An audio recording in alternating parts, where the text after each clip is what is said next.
সেক্রেটারিরা চাঁদাবাজির জন্য ধরা পড়েছে, তারা কি সরকার থেকে বহিষ্কার হয়েছে? গত 6 মাসের সরকারে সব জায়গায় করাপশন ছড়িয়ে গেছে, কেউ থামাইতে পারে নাই।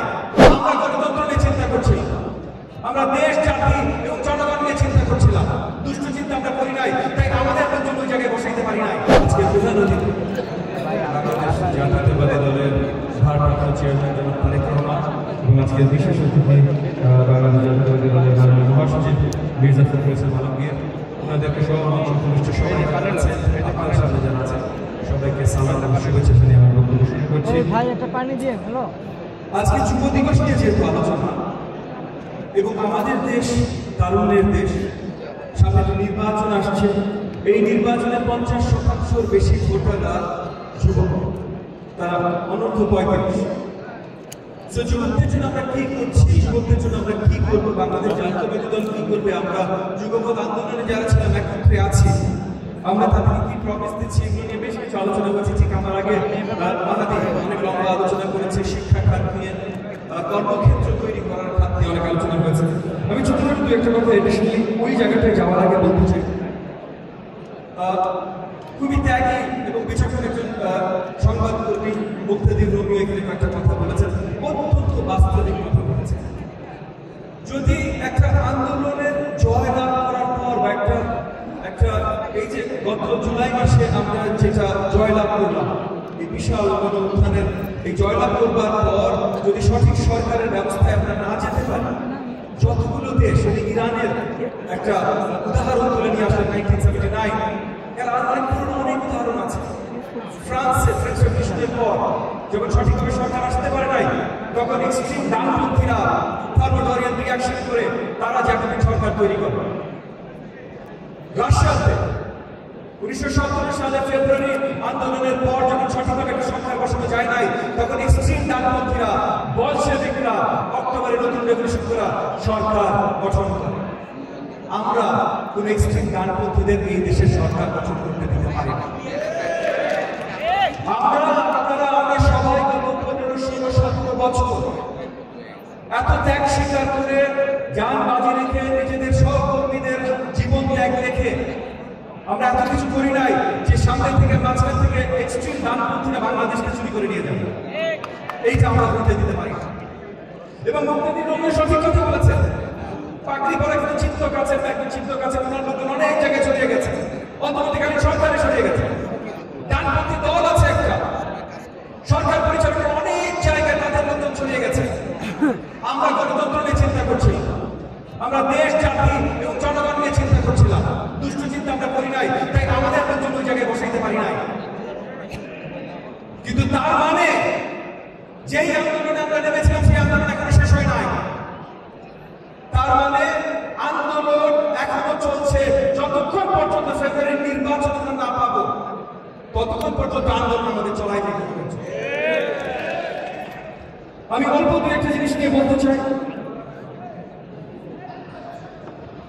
ইতিমধ্যে গত বেশ কয়েক মাস বিএনপির বিরুদ্ধে অনেক আলোচনা এসেছে চাঁদাবাজি, কত হাজার নেতা কর্মীদের দল থেকে বহিষ্কার করা হয়েছে, সেটা সংখ্যা আমার থেকে আপনারা অনেক বেশি ভালো জানেন। সোশ্যাল মিডিয়াতে আমরা দেখছি অন্য রাজনৈতিক দল বা অন্যরা আলোচনা করছে যে বিএনপির এত নেতা কর্মী চাঁদাবাজি করে। এইটা যে ভুল ন্যারেটিভ, এটা পরিষ্কার করে সবাইকে দেখাই দিতে হবে। গণমাধ্যমে আমাদের ভাইয়েরা যারা আছে তাদেরকেও বলছি, আজকে আমাদের জাতীয়তাবাদী ভাইয়া বোনেরা যারা আছে তাদেরকেও বলছি, কারণ এটা পরিষ্কার প্রমাণ যে বিএনপি একমাত্র দল যে চাঁদাবাজি বন্ধ করার জন্য কাজ করছে। অন্য কোন দলে কোনদিনও শুনেছেন চাঁদাবাজি ধরা পড়েছে বলে তারা দল থেকে বহিষ্কার করেছে? আজকে যে নতুন দল এনসিপি তরুণরা, তাদের থেকে আমাদের অনেক স্বপ্ন ছিল, তাদেরকেও চাঁদাবাজির জন্য বহিষ্কার হয়েছে। আরে তাদের কথা তো বাদ দেন, অন্তর্বর্তীকালীন সরকারে যারা বা যাদের পিএসরা বা যাদের সেক্রেটারিরা চাঁদাবাজির জন্য ধরা পড়েছে, তারা কি সরকার থেকে বহিষ্কার হয়েছে? না, একমাত্র বিএনপি ওই দল বাংলাদেশের ইতিহাসে যারা চাঁদাবাজির জন্য শক্ত কোনো প্রমাণ যদি দেখানো যায় সঙ্গে সঙ্গে বহিষ্কার করছেন, এবং কার অধীনে করছেন? জনাব তারেক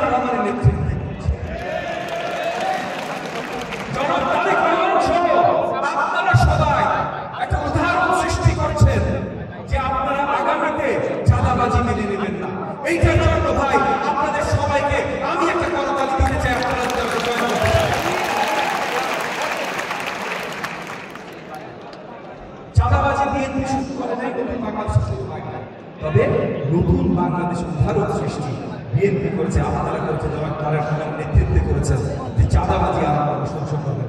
এইটা হলো নতুন বাংলাদেশ। একই সাথে নতুন বাংলাদেশ নিয়ে যদি কথা বলতে হয়, আমরা এখন সংস্কার নিয়ে কথা বলি, সবাই সংস্কার নিয়ে কথা বলছে। এবং একে আরেকটা ভুল ন্যারেটিভ আপনাদের বিরুদ্ধে কথা এসছে, আপনারা সংস্কার চাটা নির্বাচন চান।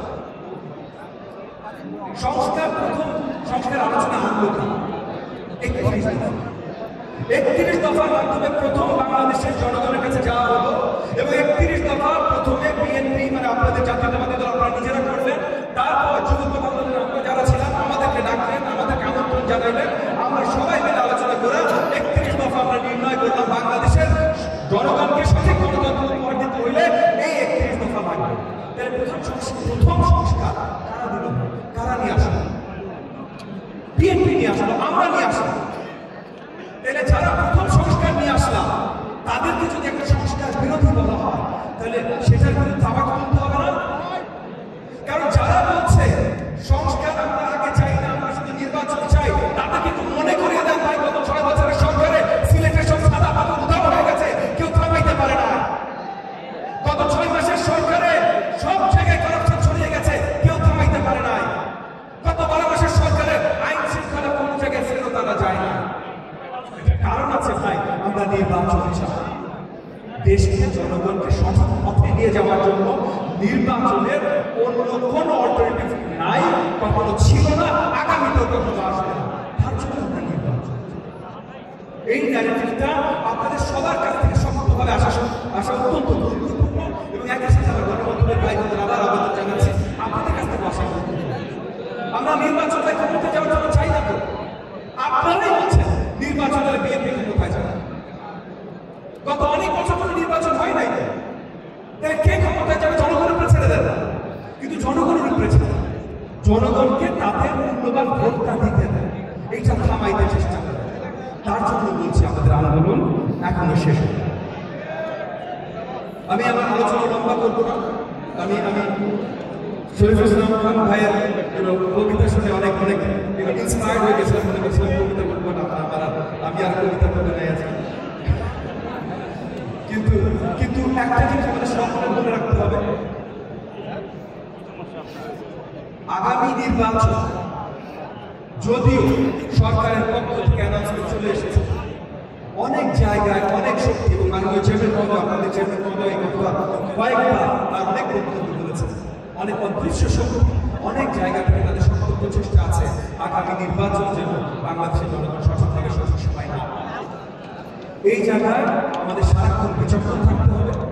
আমাদের ওই যে বলতে যে উনিও বলে গেল মাথা থাকার কথা, আমাদের মাথা থাকতে হবে। আগামী নির্বাচন যেন এই ফেব্রুয়ারি যে তারিখটা ঘোষণা হয়েছে, এইটা যেন আমাদের সামনে থেকে কেউ সরাই নিয়ে যেতে না পারে। কোনো ধরনের চাঁদাপনা যেন আর যেখানে হোক না কেন এইখানে হতে না পারে, এইটা আমাদের সকলকে একসাথে নিশ্চিত করতে হবে। আমি এটা বলে আমার বক্তব্য শেষ করছি। একই সাথে আপনাদের সকলকে ধন্যবাদ জানিয়ে মহাসচিব মহোদয় মির্জা ফখরুল ইসলাম আলমগীর এবং চেয়ারম্যান মহোদয় জনাব তারেক রহমানকে ধন্যবাদ।